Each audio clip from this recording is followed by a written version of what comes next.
Hi friends, Meg here, head makeup artist at CoverFX. Today I want to share with you a few tips and tricks on how to apply liquid foundation. I'm going to be showing you using Power Play foundation and our liquid foundation brush. I'm using shade P40. I'm going to start by prepping my skin with the blurring primer, and this is great for anyone who's got any sort of texture on the skin, fine lines, wrinkles, large pores. So I like to use about a pea-size amount, and I like to prep, no matter what foundation I'm using, I always like to use a primer underneath.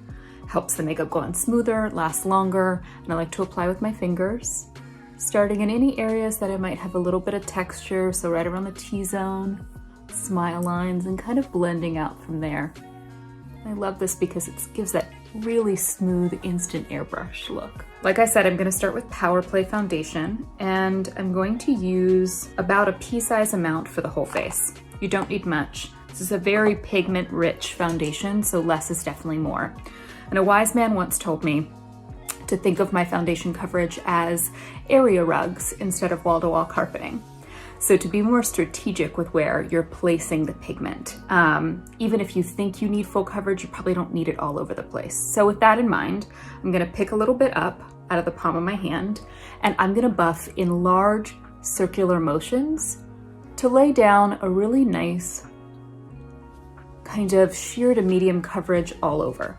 What that is gonna do is allow me the flexibility to come back in and build up coverage exactly where I need it and not where I don't. There's nothing worse than putting down too much product. You can always add more. Sheer to medium coverage with Power Play all over.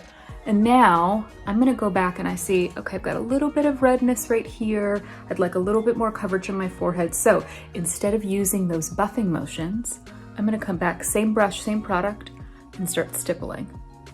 You can see, because it's the same product, it blends seamlessly. There's no line of demarcation anywhere. But stippling, that patting motion, allows me to be strategic and build that coverage up exactly where I wanted it, so it gives a more natural appearance overall. Same thing on the forehead. Stippling just in the areas that I'd like fuller coverage. And there you have it. Quick and simple, using only 2 products, and I didn't even use half of the foundation that I put in my hand because I was strategic with where I built up the coverage. So I hope that was helpful, learning a little bit more about how to apply liquid foundation. Thanks for tuning in. See you next time.